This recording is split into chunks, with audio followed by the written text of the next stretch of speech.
So I just wanted to make a quick video showcasing the Futuresonus Parva.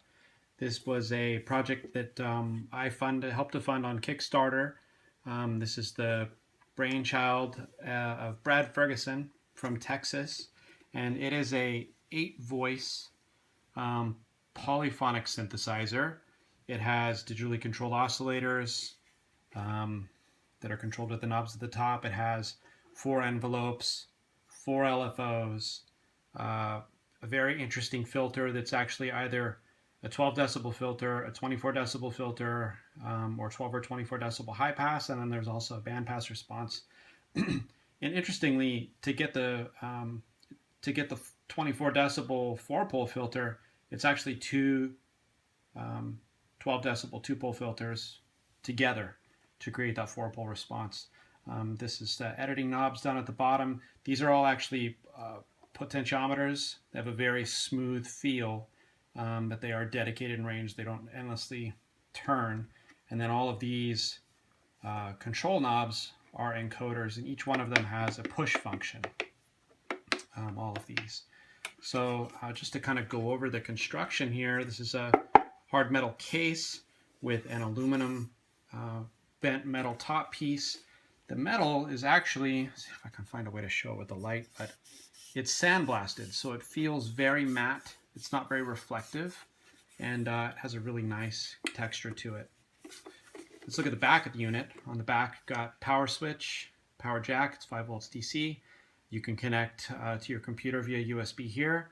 And this actually has a feature that hopefully more manufacturers start to add, in that you can control the synthesizer with any USB keyboard. Essentially, let me take a look down here. I believe I have Korg Nano Key, and the Nano Key has a mini USB, and then it also has standard USB, and you plug that in the back. You don't need to do any setup at all, and it will immediately control the synthesizer. Also has nice MIDI in and MIDI out, and let's see if I can get my other hand free. Headphones out, main stereo out, and then 8 individual outs. You can actually route the individual voices to their own individual outs. But what's nice about these is they're actually tip ring sleeve stereo jacks. So this one on the bottom for voice 1 is a stereo output, which is great because each Parva voice has panning. So you can have each of those outs have its own stereo field based on how you program the synthesizer. Really awesome to have that. And when you stack up the voices in unison in this, it really is powerful. So let's do this. Plug this in and power this guy on so you can see the display here. So each of these is an OLED display behind a smoked glass. So you can see if I turn this, it's on oscillator 1 right now. Each of these knobs will control oscillator range. They're catch knobs, so essentially they won't start to adjust anything until you pass that point in the rotation of the knob. So this one, I can turn this one a bunch for the wave shape, and because saw is the initial wave that's selected, I have to go down to that, and then I can navigate through the other waves. So just taking a look at the kind of the menus here without any sound. I'll do more sound demos later. You got oscillator 1, oscillator 2, oscillator 3. Those are all duplicate, identical settings. And there's actually an oscillator menu where you've got range, glide, slop, and noise. You can click this encoder to get into those functions. Or you can turn the 4 knobs and they'll actually adjust the 4 functions once you reach the initial point that the knob is at. So looking at the envelopes, very standard attack, decay, sustain, release. And you've got envelope 1, envelope 2, envelope 3, envelope 4, and it just comes back around. So if you click to go into the envelopes, you can get to the attack, decay, sustain. I can click this again to adjust the sustain with the encoder, or I can use the sustain knob to get back out of any function, you just push and hold. So I click, I go in here. So along with the typical 4 controls, it has an amount control. It has a velocity amount control.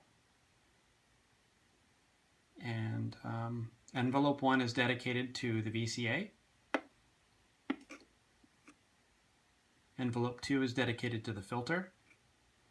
Envelope 3 and envelope 4 are freely assignable. So if you go in to the lower functions here, you can go to mod destination. Just click that. You got all like the mod bus in this Parva is ridiculous. So you can see there's all these different destinations that you can get to assign those last 2 envelopes to, including assigning one envelope to another envelope, which is pretty awesome. So looking at the LFO, there are 4 LFOs. Go to LFO1, they all have pretty much the same control.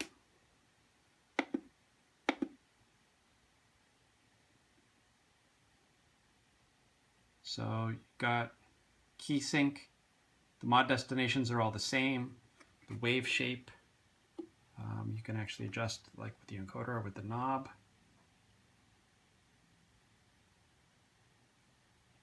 And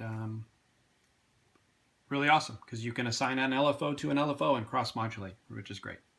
So let's take a look at the filter. Cutoff, resonance, filter type, key amount. Go into the menu there. We've also got audio mod, where you can modulate from DCO number 3 up here on the top. That's the one only one it modulates with, that can modulate the filter. But let's go to the filter type. So you got low pass 4, low pass 2, high pass 4, high pass 2, band pass 2. The 2 all reference 2-pole filters, the 4 reference 4-pole filter, 12 decibel / 24 decibel, depending on which one you're looking at. And the resonance on this hits self-oscillation somewhere around here. In the audio demos I'll do, you'll see that. And then let's look at the main menu down at the bottom. You got patch, mod matrix, voice, and global. So in patch, load, save, rename, delete. Pretty simple. It's load. I've got some patches in here. I'll just load this Mr. Bat. This is a pulse width patch. Kind of in the mind of, I was thinking about Nick Bat from Sonic State when I did that one. Mod matrix, really powerful stuff here. You've got all of your sources. So velocity, aftertouch, wheel. Go down to the bottom. You can click on one and then choose your source, the LFO's envelopes. You can choose where you want it to go. And you can also choose the amount. So let's just go back on this here. Back up again. Voice menu. In the voice menu, you've got control over unison for all 8 voices to be as one, polyphonic, and then also monophonic.